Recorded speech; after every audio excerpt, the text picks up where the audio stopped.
Mumfashe mvuge iri jambo mbabaye, ndababaye koko. Umubyeyi wa Kirisizi yitabye Imana azize indwara ya diyabete. Nimugoroba bavuganaga umubyeyi ameze neza ndetse anabwira ko mu gitondo ashobora gusezera agataha. Mu gitondo nibwo bumvishe inkuru y'akababaro ivuga ko umubyeyi we yitabye Imana.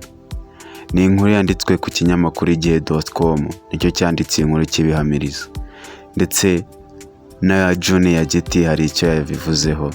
Yavuze yuko nimugoroba disi umubyeyi twavuganaga atubwira yuko nyine mu gitondo ashobora gusezererwa rwose agataha ameze neza nta kibazo.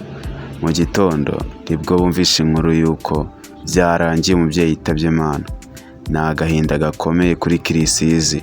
Kirisizi turagukomeje kabisa, turagukomeje tugufasha mu mugongo. Ni inkuru y'akababaro cyane by'umwihariko kuri wowe, kubera yuko ari cyane ko ari nawe mubyeyi wari usigaranye. Ndagukomeje mubyeyi, Imana imwakire mubaye muheruko ridashira. Yari umubyeyi mwiza kabisa, yari amaze gukundwa n'abatari bakeya, cyane ko umuhungu we natwe tumuzi, turi abakunzi be, turi abakunzi biwe, kandi afite n'abafana benshi yaba mu gihugu cy'u Rwanda cyangwa hanze yarwo. Hari ibyamamare bigiye bitandukanye byagiye bitera amakomenti kuri iyi nkuru, harimo nka Titi Brown ateye komenti, atera akayemoji k'umutima usadutse.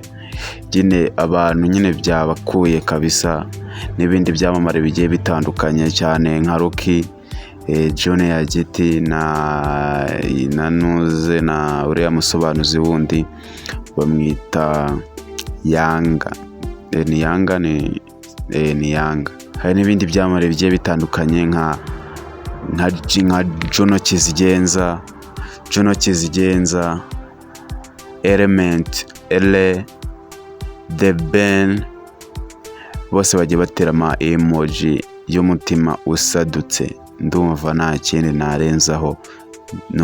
kindi narenzaho, mumfashe dukomeze. Kirisizi arababaye, yubahaga nyina kandi anamukunda cyane kuko no mubyeyi wenyine yari asigaranye.